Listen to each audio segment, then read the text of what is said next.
Ya dianggap saya sudah nggak ada. Oh, berarti udah lepas ya. Saya sudah nggak ada, nggak dianggap sama sekali. Latar belakang atau background keluarganya gimana dulu Pak? Ayah orang tua. Oke, orang tua itu dia kasta tertinggi. Dia adalah seorang Brahman. Dia seorang pendeta. Sangat dikenal, Ustaz. Ada satu kalimat yang diucapkan oleh ibu saya. Pada saat saya mau menikah dengan wanita pilihan ini, biarpun saya seorang laki-laki yang sudah cukup dewasa, mampu untuk jadi wali. Tapi saya tetap menghormati kedua orang tua saya. Karena saya belajar Islam itu tidak boleh membenci siapapun, apalagi yang namanya kedua orang tua, tidak melihat dari faktor sisi agama. Saya izin kepada ibu saya. Nah, pada saat saya izin ke ibu saya, itu adanya penolakan. Dan sampai akhirnya satu kalimat ibu saya mengucap, jikalau engkau menikah kepada muslim, maka ibu bersumpah bahwa kamu tidak akan punya keturunan. Saya langsung mengatakan kepada ibu saya, jikalau Allah berkehendak berbeda, apapun yang Allah inginkan saya ridho. Tapi jikalau Allah berkehendak berbeda, maka ucapan ibu saya kembalikan kepada anak ibu yang lain. Yang akhirnya sampai hari ini saya berlima saudara. Hanya saya yang punya anak 3, yang lain tidak. Ternyata ibu saya dibuang oleh anak-anak yang lainnya hanya demi harta. Oke. Masalah warisan tadi ya Pak? Betul. Ya. Dan akhirnya ibu saya malah telepon saya yang jemput. Oke, Masya Allah. Saya, ya surga dibuang, saya tampung. Benar. Kasarnya begitu kan. Bicaranya seperti itu. Surga dibuang nggak apa-apa.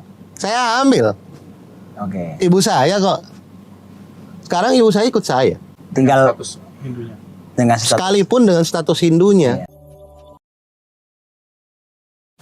Assalamualaikum warahmatullahi wabarakatuh. Waalaikumsalam warahmatullahi Perkenalkan, wabarakatuh. nama saya Rama. Saya dahulu adalah seorang mualaf. Yang dahulu agama saya adalah Hindu. Dan sekarang saya seorang Muslim. Di mana proses untuk menjadikan saya dari Hindu ke Muslim itu sangat panjang dan sangat luar biasa. Baik, Masya Allah. Inilah yang sangat luar biasa. Nanti akan cuplikannya luar biasa nih. Ceritanya bakal panjang. Insya Allah. Tapi sebelum itu, sekarang Bapak umurnya berapa nih kira-kira? Sekarang usia saya 49 tahun. 49 tahun. Saya lahir di Jakarta. Sebelumnya berarti tadi ceritanya beragama Hindu. Saya masuk menjadi mualaf itu di usia saya 24 tahun. 24 tahun. Bukan karena saya menikah. Bukan juga karena saya satu hal yang lain. Tapi memang saya mencari di mana kebenaran. Karena banyak pertanyaan yang membuat saya pada saat itu, di usia saya pada saat itu labil. Oh iya. Di umur 25 tahun kesibukan Bapak waktu itu tuh apa tuh? Di umur 25 tahun. Ya selain saya sudah selesai kuliah, saya kerja. Saya kerja tetapi ya labil. Pada saat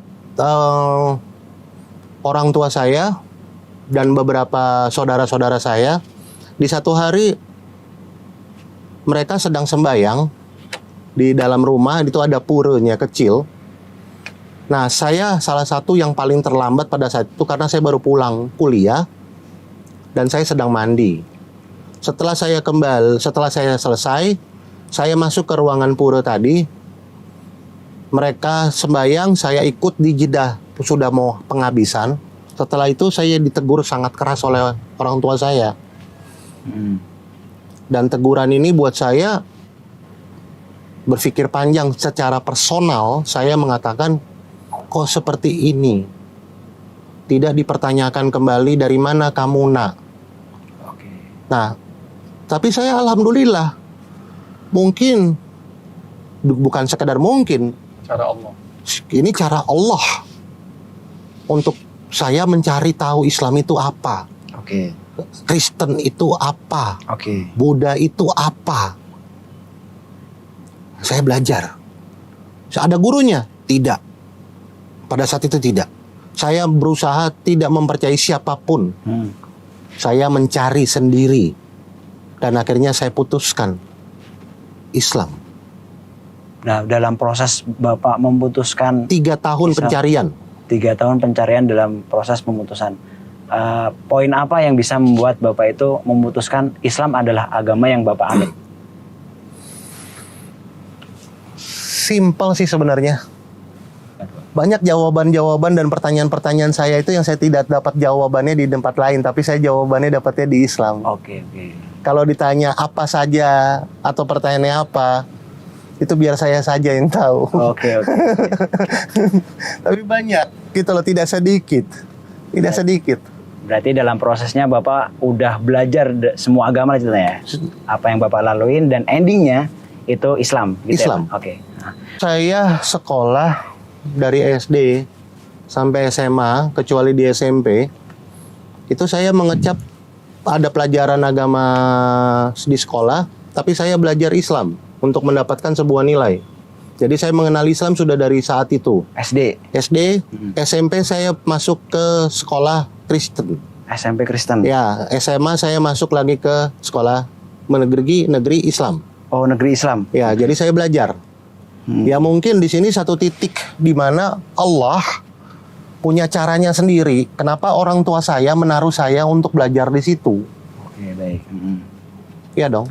Yang akhirnya saya berusaha mencari kenapa menjadikan sebuah perbedaan. Kenapa adanya agama-agama yang lain. Akhirnya saya belajar mencari tahu. Yang sampainya di satu titik di final, saya memilih innad dina indallahil Islam. Yang Allah katakan itu a'udzubillahi minasyaitonirrajim. Bismillahirrahmanirrahim. Surah Ali Imran ayat ke-19. Innad dina indallahil Islam. Oke. Agama yang kuturunkan hanya Islam. Islam sendiri sebenarnya apa sih? Islam itu apa? Itu yang tadinya awalnya saya tanya pada diri saya. Dan akhirnya saya mencari dan akhirnya qadarullah, alhamdulillah, ini menurut penilaian saya secara personal. Oke. Islam itu hanya pasrah kepada Allah. Yang artinya kita nggak sekadar cuman memohon dan meminta, tapi kita mengakui kesalahan kita. Jadi kalau sholat itu cuman sekadar minta, ya buat saya pribadi mungkin itu hanya ego dibesarkan, hati dikecilkan. Iya benar Pak. Sebelum itu mungkin diceritain sedikit latar belakang atau background keluarganya gimana dulu Pak? Ayah, orang tua. Oke, orang tua itu dia kasta tertinggi. Dia adalah seorang Brahman. Dia seorang pendeta. Berarti dikenal ya? Sangat dikenal, Ustaz. Apa itu? Ayah ya? Berarti pemuka gitu ya? Iya, pemuka. Betul. Oh. Nah, ya wajar kalau dia marah. Kenapa anaknya bisa ke agama lain? Yang otomatis dia punya jemaat nggak sedikit. Kok anaknya lari? Berarti anaknya tidak dididik Hindunya. Tapi ya memang itu Rabbitu bilahi robbah. Emang kerjanya Allah, ridhonya ya maunya saya seperti itu, ya itu yang terjadi. Kan jelas dalam surah Al-Baqarah ayat 117. Badi'us samawati wal ard wa idza qada amran fa innama yaqulu lahu kun fayakun. Oke. Kalau Allah bilang terjadi, terjadi. Dan saya alhamdulillahirabbil alamin mendapatkan kesempatan dan undangan itu dari Allah. Nggak semua orang mendapatkan kesempatan itu.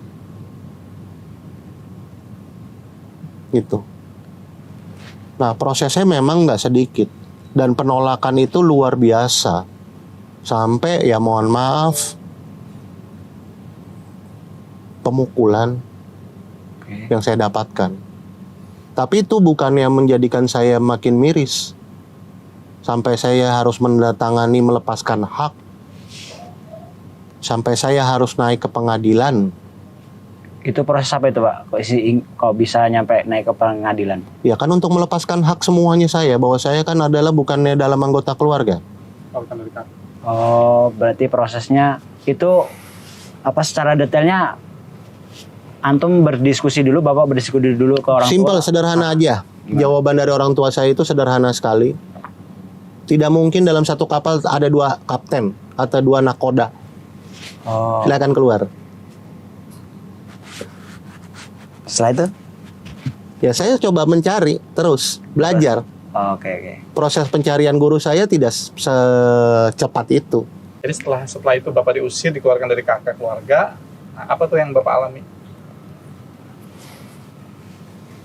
Ya. Mesti kan kehidupan susah dong. Oh iya. Gelandang, apa. Oh, gitu. iya. Ketika pengusiran Kan tadi ya? dikeluarkan dari rumah kan mesti nggak tiba-tiba punya rumah seperti hari ini gitu. Awalnya sampai saya bekerja di salah satu tempat di daerah Jakarta Pusat, itu saya tidak tahu kalau ternyata itu masih ada hubungan kerjasama dengan orang tua saya, almarhum Bapak. Sampai akhirnya saya baru bekerja sebulan, saya sudah dipecat.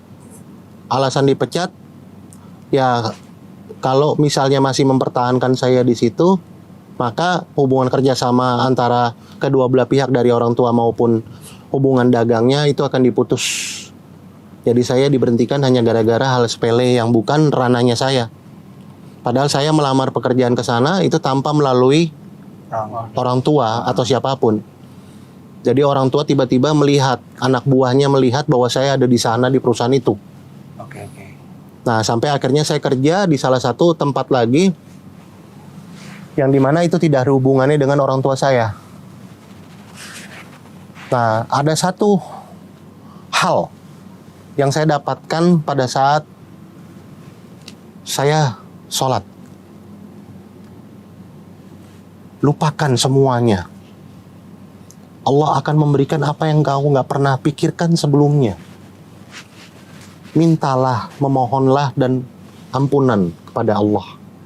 Dan itu saya meminta.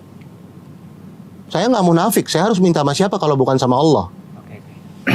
Ini apa tadi ketika Bapak lagi kerja dan itu proses sendiri ya, maksudnya usaha sendiri dan sebagainya sendiri gitu ya? Bukan, saya kerja sama orang dulu. Kerja sama orang? Iya. Nah, proses kerja sama orang Bapak ditinggalnya di mana? Tinggalnya kan diusir dari rumah. Iya, saya pada saat itu saya ngekos di Kemayoran. Ngekos. Ya, Tinggal saya ngekos di Kemayoran. Nggak sampai 1 tahun, Allah kasih saya rumah di Tangerang. Masya Allah. Oke. Ya. Nah, pada saat saya izin ke ibu saya, itu adanya penolakan. Dan sampai akhirnya satu kalimat ibu saya mengucap, jikalau engkau menikah kepada muslim, maka ibu bersumpah bahwa kamu tidak akan punya keturunan. Saya langsung mengatakan kepada ibu saya, jikalau Allah berkehendak berbeda, apapun yang Allah inginkan saya ridho. Tapi jikalau Allah berkehendak berbeda, maka ucapan ibu saya kembalikan kepada anak ibu yang lain.